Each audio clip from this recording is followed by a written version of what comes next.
जो परंपरागत पद्धतियां हम बिल्कुल नहीं, उसको बिल्कुल नहीं अपनाना, उसको समेकित करना है, उसका समन्वय करना है, लेकिन साथ साथ नई विज्ञान नई टेक्नोलॉजी को भी समावेश समन्वय उसके साथ हमें लाने की जरूरत है, जो काम हम इस कृषि मेला के माध्यम से करना चाहते हैं। इस कृषि मेला में आप सबने देखा होगा 200 से भी अधिक स्टॉल्स, चाहे पूरा संस्थान के स्टॉल्स हो, चाहे हमारे केमिकल्स के स्टॉल्स हो, चाहे किसानों का अपना ही स्टॉल क्यों ना हो, एफपीओस का हो, स्टार्टअप्स का हो, इंडस्ट्रीज का हो, लगभग 200 से भी अधिक स्टॉल्स अलग अलग टेक्नोलॉजी के समक्ष हमने प्रस्तुत किया। और सामने आप देख रहे हैं फील्ड में, चाहे वहां से सरसों से लेकर के सब्जियां से लेकर के गेहूं से लेकर के लगभग हर एक फसल इस समय जो रबी के फसल होते हैं इस पूसा संस्थान के प्रांगण में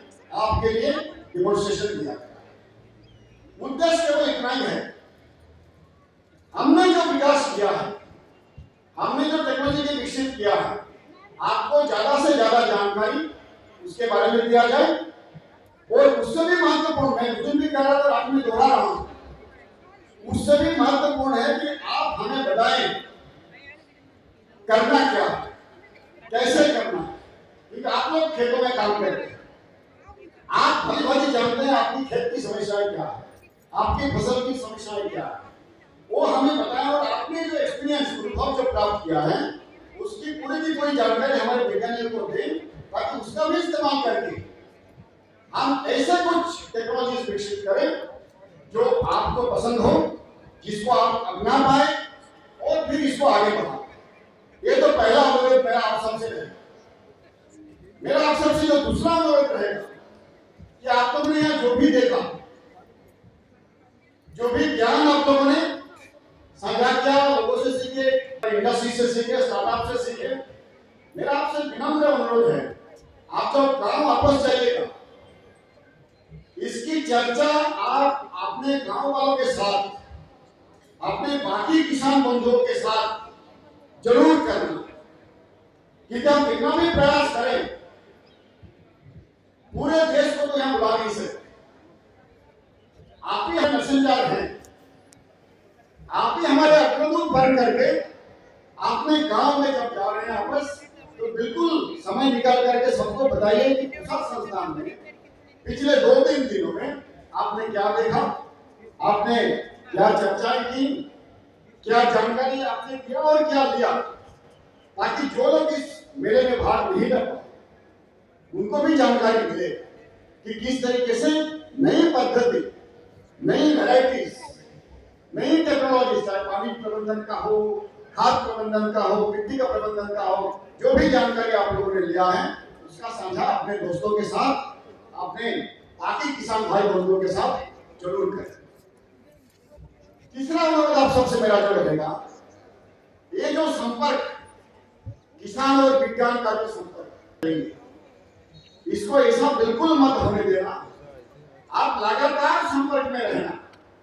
और आज के दिन और इस समय संपर्क रखने के लिए बड़ा अच्छी सुविधा हमारे पास उपलब्ध है, व्हाट्सएप है, ईमेल है, फोन है, फेसबुक है, पता नहीं क्या क्या है, जिसके जरिए कुछ भी खर्चा किए बिना हमारे किसान साथी हैं, इस सबका इस्तेमाल करते हुए आपको वैज्ञानिकों के साथ, हमारे संस्थानों के साथ, यूनिवर्सिटीज के साथ, कृषि विज्ञान केंद्रों के साथ आप अपना संपर्क जरूर बनाए रखें, अपना जो समस्या है वो भी बताएं, और जो भी नई जानकारी हम आपको देना चाहते हैं उसका भरपूर आप लोग इस्तेमाल करें।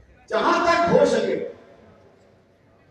आप लोग कोशिश करें कि जो नए वैरायटीज जो है, जो हम पिछले कम से कम 8-10 सालों में विकसित किया और किसान भाई बंधुओं को दिया है, ज्यादा से ज्यादा इस्तेमाल उन वैरायटीज का। और आप सबको मैंने जैसे बताया था, जलवायु परिवर्तन इस समय एक बहुत बड़ा चुनौती हमारे सामने है, सबके सामने। इससे बचने के लिए उपाय हम कर चुके हैं, ये मैं नहीं कह रहा कि सारा समस्या का समाधान हमने कर दिया, लेकिन जलवायु परिवर्तन का जो कुप्रभाव है उससे बचने के लिए काफी हद तक समाधान हमारे पास है। समाधान है क्या? समाधान है क्लाइमेट रेजिलिएंट वैरायटीज। और पिछले 4-5 सालों में भारतीय कृषि अनुसंधान परिषद जितनी भी वैरायटीज निकालती उनका 80 से 85% क्लाइमेट रेजिलिएंट होता है, जलवायु सहनशील होता है। उन वैरायटी का ज्यादा से ज्यादा इस्तेमाल आप लोग करें। साथ में जो बायोफोर्टिफाइड वैरायटीज है उसका भी ज्यादा से ज्यादा इस्तेमाल आप लोग करें। नेचर फ्रेंडली एग्रीकल्चर भारत सरकार का बहुत बड़ा प्रोग्राम इस समय चल रहा है। हमने शुरू किया था national mission on sustainable agriculture, जिसमें जलवायु परिवर्तन के काफी सारे आयाम को हमने उसके साथ समावेश किया था। लेकिन आप जो कि चाहे वो ऑर्गेनिक फार्मिंग हो, चाहे नेचुरल फार्मिंग हो, जो भी हो, प्रकृति के साथ सौहार्दपूर्ण तरीके से जो खेती हम कर पाएंगे वो नेचर फ्रेंडली एग्रीकल्चर को आप लोग जरूर अपनाएं। जहां खाद की जरूरत ना हो वहां जरूरत से ज्यादा खाद देने की बिल्कुल ही आवश्यकता नहीं। उसमें ना केवल आपका खर्चा होता है बल्कि मिट्टी का भी प्रदूषण होता है, पानी का भी प्रदूषण होता है, जलवायु परिवर्तन भी उसी कारण से होता है। जहां आपको लगेगा कि जरूरत नहीं है, इसमें कोई कंपटीशन वाली बात नहीं है। आपको केवल फसलें की जो जरूरत है वो आपको देखना है, उसका इस्तेमाल जरूर करें। पानी का बचाव जहां तक हो सके आप लोगों को करना है। पानी का समस्या दिन प्रतिदिन बढ़ता जा रहा है और आने वाले समय में हो सकता है यहाँ तक पहुंच जाए कि हो सकता है उसका समाधान हम नहीं कर पाए। उसके बारे में आप लोग ध्यान दें। पेस्टिसाइड यूज मिनिमम से मिनिमम, उसके इंटीग्रेटेड पेस्ट मैनेजमेंट पद्धति हमारे पास है, इंटीग्रेटेड डिजीज मैनेजमेंट प्रैक्टिसेस हमारे पास है। ये सारे मैं दोहराऊंगा नहीं क्योंकि आप लोग पिछले 3 दिनों से हमारे अलग अलग स्टॉल्स के माध्यम से सारे जो टेक्नोलॉजी है वो आप देख रहे हैं। मेरा केवल अनुरोध आपसे यही है कि इसको जहां तक हो सके आपने खेतों में, आपने गांव में, आपने जो ब्लॉक है या डिस्ट्रिक्ट लेवल है वहां तक ज्यादा से ज्यादा पहुंचाएं। और अगर आप लोग पहुंचाएंगे तभी जाके हमारे प्रसाद कृषि मेला का जो प्रयास है, जो उद्देश्य है, ये सफल हो पाएगा।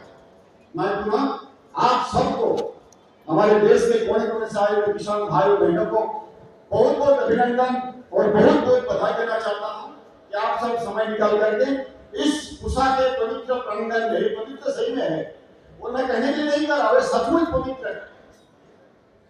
जब समय मिले तो मैं अपना हिस्सा बताऊंगा, आज नहीं बताऊंगा। ये पूसा का जो प्रांगण है ऐसा एक पवित्र प्रांगण है जो केवल इस अंचल को नहीं पूरे देश को बल्कि विदेशों को भी इतना पुरस्कारों से नवाजा है, इतना तरक्की दी है कि जिसका आकलन करना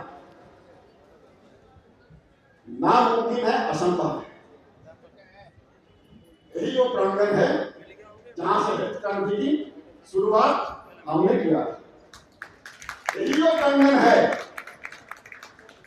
जिसके चलते जो देश कभी दूसरे देशों पर निर्भर करता था अनाज के लिए, भोजन के लिए,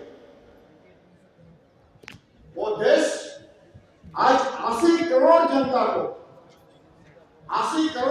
को मुफ्त का भोजन देते हैं और जरूरत पड़ने पर कम से कम 14-15 देशों को मुफ्त अनाज देते हैं, फ्री फूड। इस देश ने न केवल फ्री वैक्सीन दिया है कोरोना के बाद, बल्कि फ्री अनाज भी दिया है, फ्री फूड भी दिया है। और न्यू साइंस, न्यू नॉलेज, उसका भी जनक अगर है तो हमारे पूसा संस्थान। तो हम सबके लिए ये पूसा संस्थान केवल कुछ एकड़ों की भूमि नहीं है। ये नहीं कि चलो इसमें 500 एकड़ एरिया में क्षेत्र में फैला हुआ है। ये तो वो क्षेत्र है जहां देश को एक नया दिशा दिया है। देश में हरित क्रांति के साथ साथ अनाज का जो समस्या है वो सबका खत्म किया है।